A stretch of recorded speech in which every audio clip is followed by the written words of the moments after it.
प्रणाम, नमस्कार। प्रणाम प्रणाम प्रणाम।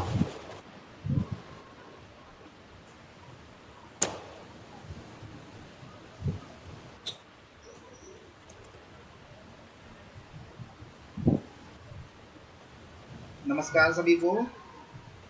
आज बहुत ही शुभ दिन है। ऋषिकुल योगपीठ द्वारा जो लगातार DNYS की ऑनलाइन प्रशिक्षण क्लास चल रही है, जिसमें नमस्कार सर, नमस्कार। DNYS फर्स्ट ईयर की क्लास में आज पुनः उपस्थित हुए हैं प्राकृतिक चिकित्सक डॉक्टर धीरेन्द्र कुमार मिश्रा जी, राजधानी दिल्ली से। मैं उनका स्वागत करता हूं और आमंत्रित करता हूं कि आज की क्लास का जी सर, बहुत बहुत धन्यवाद आपका। हम रेस्पिरेटरी सिस्टम कल पढ़ रहे थे, लास्ट क्लास में पढ़ रहे थे। उसमें से कुछ इम्पोर्टेंट चीजें रह गई थी जो आज मैंने डिस्कस करना है। तो आज हम उस पर चर्चा करेंगे कि रेस्पिरेटरी सिस्टम में क्या है और क्या रह गया है। श्वसन तंत्र, श्वसन तंत्र में उन सारी चीजों को शरीर में सम्मिलित किया जाता है जो हमें गैसों का विनिमय, विनिमय का मतलब क्या होता है? आदान प्रदान, यानी गैसों का आदान प्रदान करने में मदद करता हो, उसको हम क्या कहते हैं? श्वसन तंत्र। इकट्ठे, जैसा कि हमने पढ़ा था कि सेम क्वालिटी वाले उत्तक सेल अगर एक जगह मिल जाते हैं उसको उत्तक कहते हैं। उसी तरह ऑर्गन में क्या होता है कि सेम प्रोसेस को हेल्प करने वाले सारे तत्व जब एक साथ मिल जाते हैं तो वो एक सिस्टम कहलाता है। उसी तरह इसे हम श्वसन तंत्र कहते हैं, जिसका क्या करता है? ये सारा तंत्र, जिसके जितने सार्गन और हेल्पिंग हैंड है, सब मिलकर क्या करता है? गैसों का विनिमय करने में सहायता करता है। इसमें दो इंपॉर्टेंट पार्ट है। पहला लिख लीजिए, रेस्पिरेटरी ट्रैक। रेस्पिरेटरी ट्रैक यानी श्वसन मार्ग। पहला है रेस्पिरेटरी ट्रैक, मींस श्वसन मार्ग, यानी वह रास्ता जिससे होकर वायु यानी एयर लंग्स में प्रवेश करती है, इन करती है। अब इसके अंदर कौन कौन से इंपॉर्टेंट पार्ट है श्वसन मार्ग में? जैसा कि हमने पढ़ा कि इसका काम क्या है? जब ऑक्सीजन यानी एयर हमारे लंग्स में प्रवेश करती है और बाहर जाती है, इसका पहला क्या है, जिसे हम कहते हैं नोस्ट्रिल, NOSTRL, नसा, नस द्वार या नसा द्वार जो कह लें आप, नोस्ट्रिल। एक जोड़े पाए जाते हैं हमारे शरीर में, एक जोड़े नोस्ट्रिल पाए जाते हैं,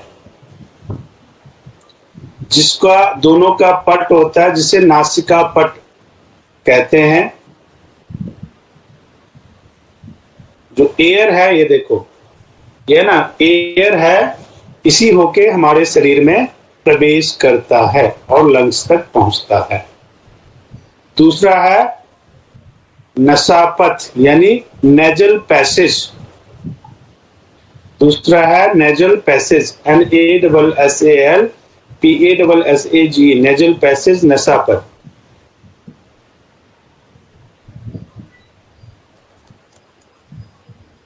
अब नोस्ट्रिल से एयर जब आगे जाता है, उसको जो पैसेज मिलता है लंग्स तक जाने का, उसको हम कहते हैं नेजल पैसेज। अब ये नेजल पैसेज में पहले प्रवेश करता है, उसके बाद नसावेश यानी श्लेष्मा और झिल्लियां, जो कि बिल्कुल थिन लाइन हेयर से ढकी रहती है, उस रास्ते से होकर गुजरती है। अब श्लेष्मा क्या करती है? थिकनेस चिपचिपा सा होता है। वो क्या करता है? बाहर के जो धूल कण है, जीवाणु कण है और कोई बैक्टीरिया है, वो क्या होता है? चूंकि एलोवेरा का जेल देखा आपने, वैसे ये चिपचिपापन होता है, तो एयर के थ्रू अगर कोई भी शरीर में हानिकारक बैक्टीरिया कोई चीज आता है तो वही चिपक कर रुक जाता है। इससे क्या होता है, यानी वो फेफड़े में नहीं पहुंच पाता है, जिससे हमारा फेफड़ा सुरक्षित रहता है। नेक्स्ट जो तीसरा इसका होता है वो होता है फेरिंग्स, यानी ग्रसनी। तो जो हमने इससे पहला जो नेजल पैसेज है वो कहां जाके ओपन होता है, फेरिंग्स में, यानी ग्रसनी में।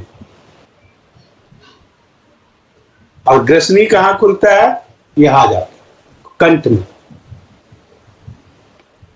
अब कंठ में उसके नीचे क्या होता है, लेयरिंग्स, LARYNX, लेयरिंग्स,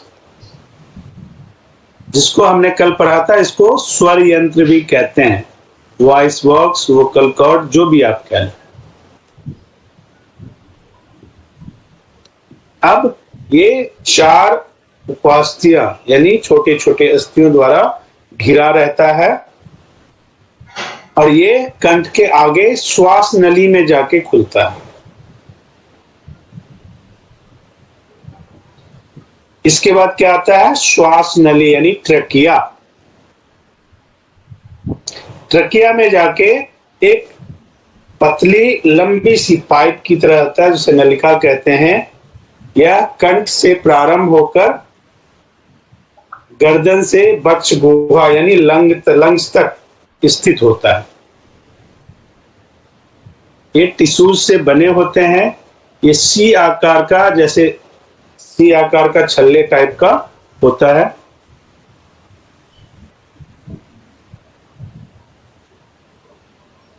और इसी में इसका बनावट ऐसा है कि श्वास यानी एयर आसानी से जा सके और आ सके, उसमें कोई रुकावट ना। उसके बाद क्या आता है, ब्रोंकस, श्वसनी, BRONCHUS। और यहां जाके ये 2 भागों में बट जाता है, जिसे क्रमशः लेफ्ट एंड राइट लंग्स कहते हैं, राइट और लेफ्ट लंग्स कहते हैं। अब इसके बाद जो एयर है, इतनी प्रोसेस के बाद एयर कहां पहुंचता है, लंग्स में, फेफड़े में। हम सबको मालूम है हमारे 2 फेफड़े होते हैं, राइट एंड लेफ्ट। फेफड़ों में श्वसनी यानी क्या होता है, ब्रोंकस। अब यहां पर प्रवेश करने के बाद आप कभी भी लंग्स का फोटोग्राफ्स देखोगे, ये पतली पतली झिल्लियों में बटी रहती है, शाखाओं में बट जाती है। इन शाखाओं को क्या कहते हैं, ब्रोंकिलोस।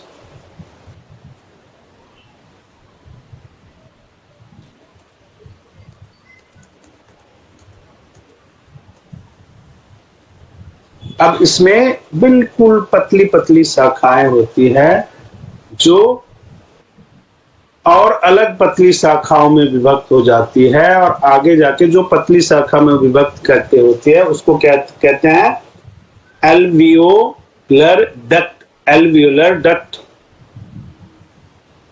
यानी कुपिका वाहिनी, एल्वियोलर डक्ट। और लास्ट में जाके ये कहां पहुंच जाता है, एयर सैक, AIRSAC, बाइकोस अथवा कुपिकाएं, जिसे हम बाइकोश या कुपिकाएं कहते हैं।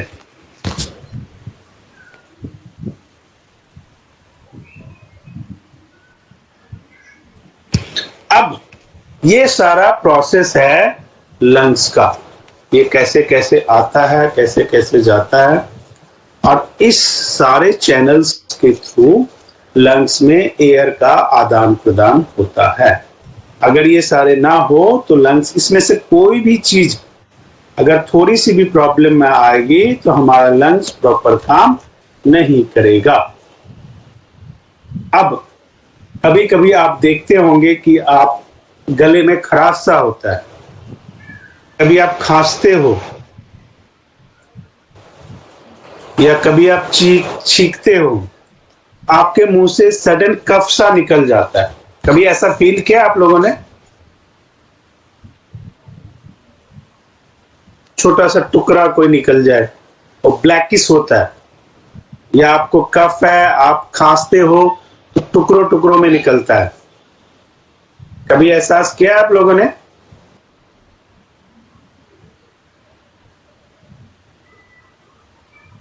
किसी ने एहसास नहीं किया है?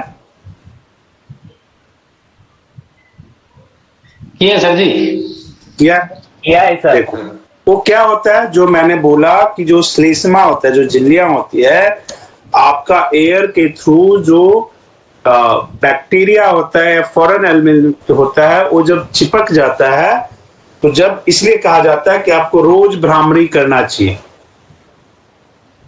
रोज उज्जाई करना चाहिए। कैसे? देखो, आराम से, वैसे नहीं बैठना तो वैसे भी बैठ जाना है, या आप सिंपल बैठ के, अगर ये देखो, इसे कहते हैं ज्ञान मुद्रा।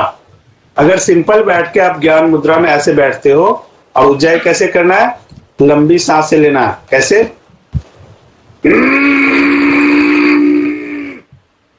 अब यहां पे सांस को रोकना है।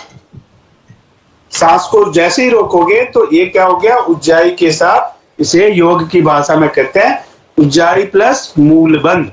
मूलबंध क्या होता है? जब स्टमक के नीचे जैसे एयर आप ब्रीथिंग बंद करोगे तो आपका स्टमक पूरा अंदर खिंचा हुआ पाएगा। एक बार आप चाहो तो करके देख सकते हो। देखो ऐसे,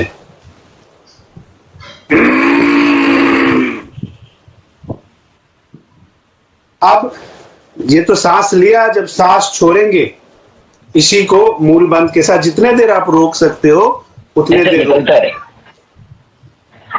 निकलता है ना।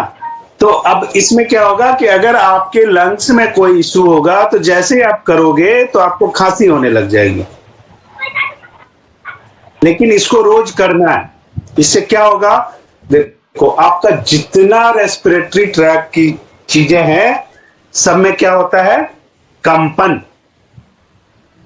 जैसे घर में कोई सामान रखा है, अलमीरा रखा है, या अमरूद का पेड़ है, उसको आप हिलाओगे तो पके हुए अमरूद गिर जाते हैं। कभी तोड़ा है आम, अमरूद कुछ? जी सर जी, अनुभव किया है। हाँ, उसी तरह जब आप करते हो, उसी तरह उसी तरह जब आप उज्जाई करते हो तो इस पूरे ट्रैक में कंपन आता है। उस कंपन से आपको खांसी होगी। अगर कोई चीज अटका है, कोई चीज चिपका है, तो आपको खांसी आएगी। खांसी से वो फिर बाहर आ जाएगा। तो बगैर दवाई का आपका काम हो गया। अगर रोज आप भ्रामरी उज्जाई करते हो तो क्या होगा? ये पूरा नेक से ऊपर का पूरा क्या होगा? एनर्जाइज हो जाएगा। तो आपको स्वस्थ रहने में हेल्प मिलता है। इसलिए कहते हैं हमेशा भ्रामरी और उज्जाई करते रहना चाहिए रेगुलर। 5 मिनट करो, कोई बात नहीं, कोई नहीं, जरूरी नहीं है कि 50 मिनट करो। 5 मिनट कर लो, कोई दिक्कत नहीं। तो 5 मिनट भी अगर आप करते हो पर डे तो वो भी काफी है। तो वो आपको करते रहना पड़ेगा। अगर नहीं करोगे तो दिक्कतें आती रहेंगी, कोई फायदा नहीं है फिर उसको करने का, क्योंकि मौसम बदलता है। बदले हुए मौसम में अलग अलग तरह की चीजें होती है, तो उसमें आप ये नहीं कह सकते कि ऐसा होगा और ऐसा नहीं होगा। अब इससे जो रिलेटेड, रेस्पिरेटरी ट्रैक से जो रिलेटेड डिजीज हैं वो कौन कौन से हैं? कोई बता सकता है मुझे? किसी को आइडिया है थोड़ा बहुत भी?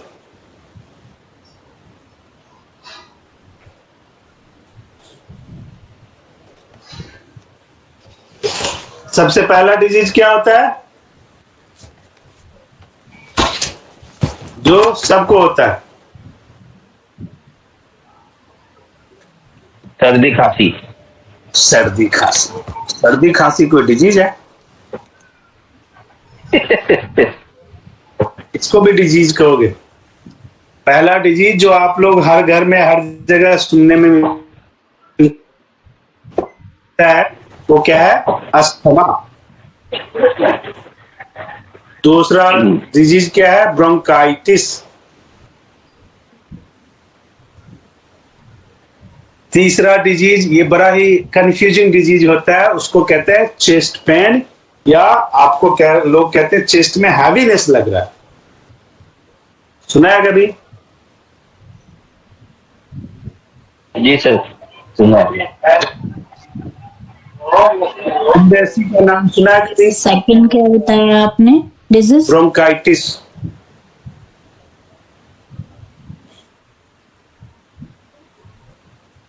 चेस्ट पेन, चेस्ट हैवीनेस,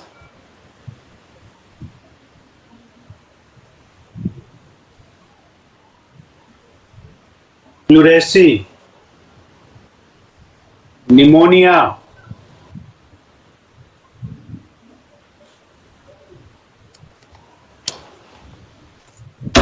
इन सब का नाम सुना होगा आप लोगों ने।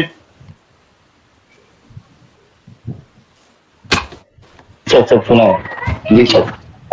अब मसला ये है कि नाम तो सुन लिया, इसका नेचुरोपैथी में इतनी सारी चीजें आपने पढ़ा कि भाई इस ऑर्गन से होके इस चीजों से होके एयर क्रॉस करती है, एयर ऑक्सीजनेटेड में कन्वर्ट होती है, लेकिन इसका उपाय क्या है नेचुरोपैथी?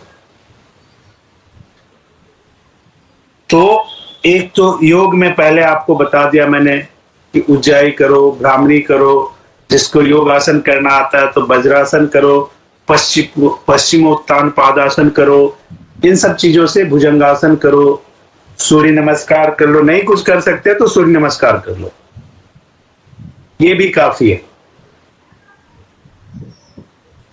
नाड़ी शोधन, कोई प्राणायाम करना जानता है तो नाड़ी शोधन करो, उससे बड़ा फर्क पड़ता है। देखो कुछ नहीं कर सकते हो तो ये देखो, मैं एक चीज करके दिखाता हूं, ये देखो, ऐसे करके 45 मिनट बैठ सकते हो। क्या करना है? पांचों फिंगर के टिप को ऐसे मिलाना।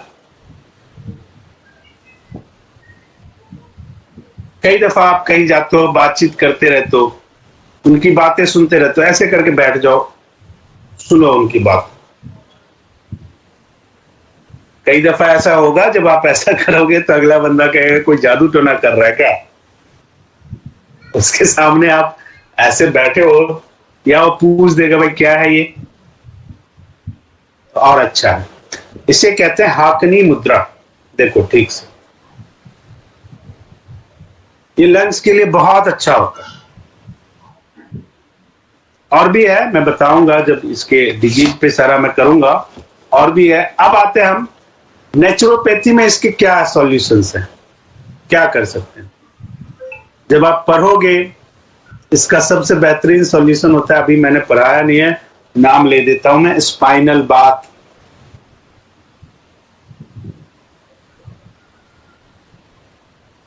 ब्रीथिंग, मड पैक,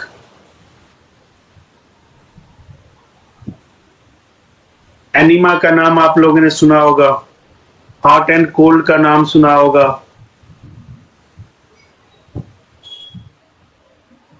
हॉट फुटबाथ का नाम सुना होगा। ऐसी हालत में जी सर। खाना क्या खाना है? अगर लंग से रिलेटेड,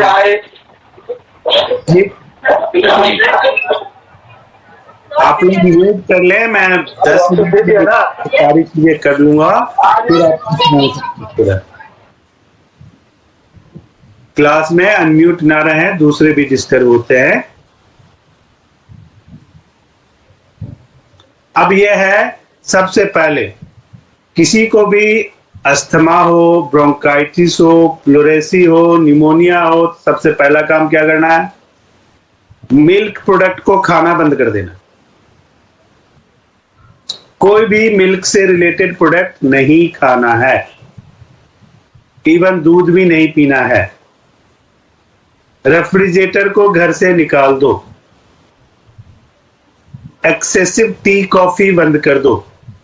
बहुत आदत है तो भाई ले लो, सुबह एक बार, शाम को एक बार। लेकिन कोई आया तो चाय लेके बैठ गए, कहीं गए तो चाय पीना शुरू कर दिए, कॉफी पीना शुरू कर दिए, कोल्ड कॉफी पीना आजकल फैशन हो गया।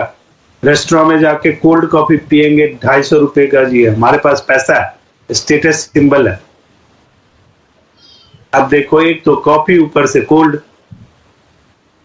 तो आप कफ और कोल्ड को न्योता दे के आते हो।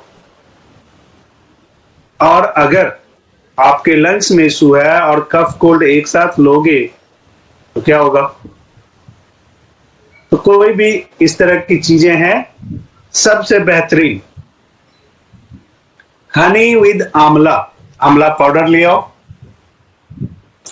आधा चम्मच पाउडर लो, उसमें शहद डाल के उसको मिक्स कर दो, चाट लो। बहुत बेहतरीन चीज है। सर जी। जी हेलो। बोलिए बोलिए। आंवले को सब्जी में टमाटर की जगह यूज कर सकते हैं?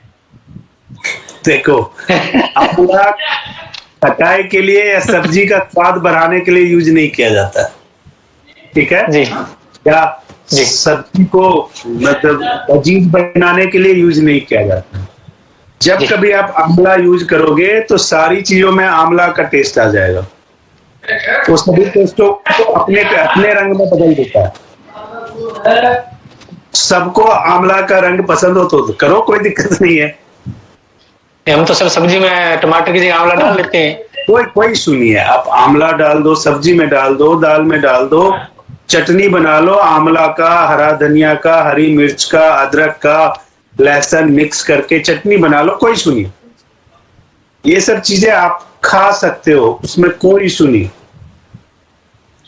जी सर, थैंक यू। कोशिश करो कि ज्यादा से ज्यादा रॉ फूड खाओ, ग्रीन वेजिटेबल खाओ, गाजर खाओ, चुकंदर खाओ, ककंबर खाओ।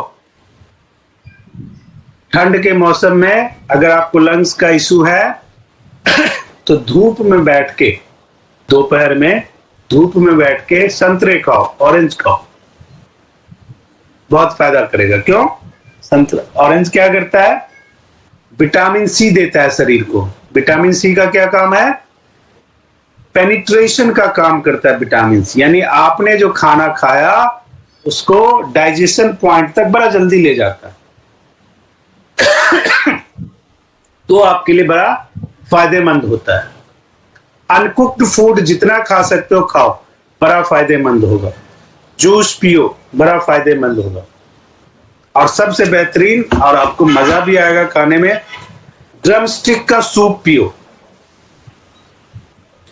गाजर ले लो, बीन्स ले लो, और एक दो सब्जियां ले लो, उसको टुकड़े टुकड़े बिल्कुल बारीक टुकड़े में काटो, एक गिलास पानी में बॉयल करो। बॉयल करने के बाद अगर आपको उसमें एक आंवला डाल दोगे तो और बेहतरीन है, और हरा धनिया डाल दो और उस सूप को पियो। जब हम रेस्टोरेंट में जाने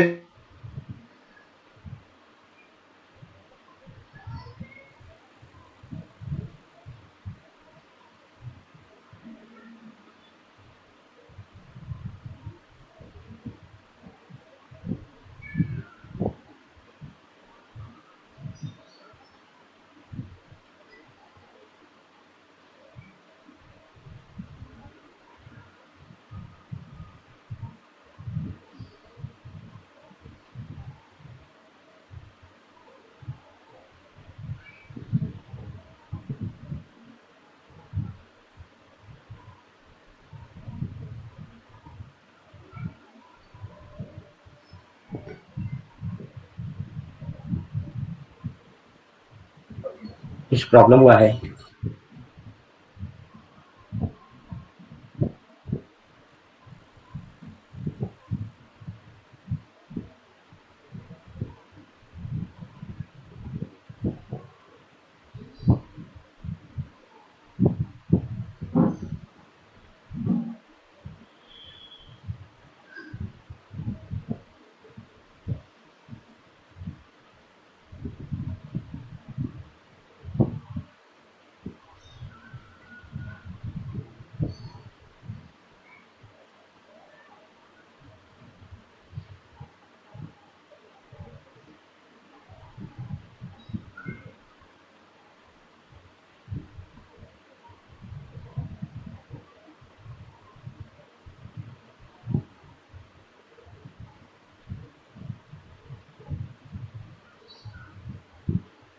कुछ तकनीकी व्यवधान हुआ है, थोड़ा सा वेट करेंगे, शायद कुछ नेटवर्क इशू आ गया है।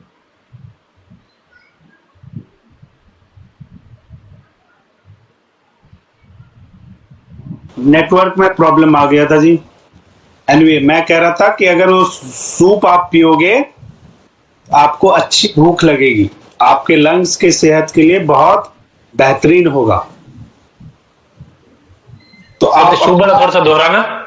देखो, आपके घर में गाजर होगा, जी सर। चुकंदर होगा, जी सर। बीन्स होगा। जी। इसको छोटे छोटे टुकड़ों में काट लो, बिल्कुल बारीक टुकड़ों में। उसको बॉयल कर दो, आंवला है आंवला डाल दो और अच्छा हो जाएगा। उसको बॉयल कर दो 10 मिनट और उसको एज इट इज डाल लो। और उसमें हरा धनिया की जो लीव्स होते हैं वो थोड़ा डाल दो, थोड़ा डालना है टेस्ट के लिए। फिर उसको पियो आप, इतना बेहतरीन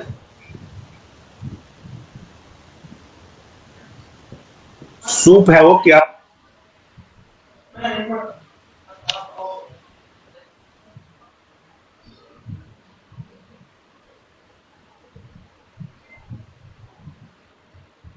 सुबह ये सूप पी लिया और शाम को ड्रम स्टिक का सूप पी लिया, बिंदास जिंदगी जियो, कोई दिक्कत नहीं आएगी।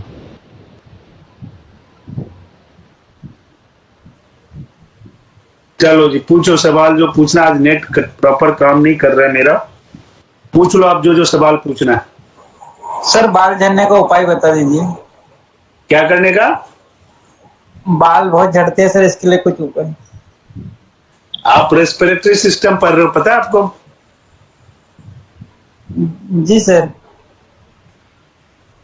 एक आंवला रोज खा लो। जी सर। और मार्केट में आंवला, रीठा और सिकाकाई मिलता है। तीनों को रात को पानी में डाल दो और मेहंदी में वो पानी से मेहंदी को भिगो और लगा लो, ठीक हो जाएगा। सर क्या सर, एक बार फिर से बताओ। आंवला, रीठा और सिकाकाई।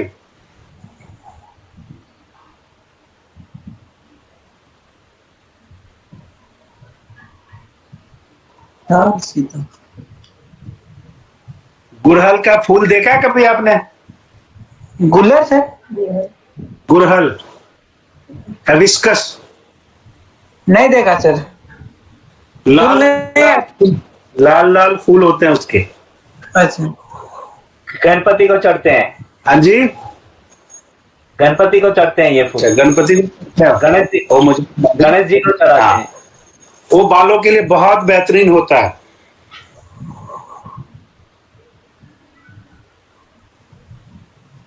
जी तो अगर आप बालों में लगा लोगे उसको पेस्ट बना के, तो शैम्पू का भी काम करता है। कभी देखना उस फूल को ऐसे मसलना हाथों से, तो ऐसे लगेगा जैसे शैम्पू हाथ में लगाया आपने। जी, आपके हेयर ठीक हो गए। और जी, गुलल का फूल बताया ना सर? हाँ जी, हाँ जी। Thank you sir.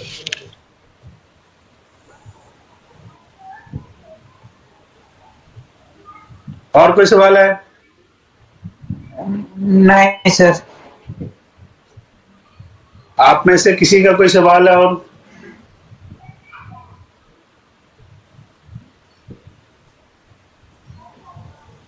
सवाल है तो पूछ लो आप।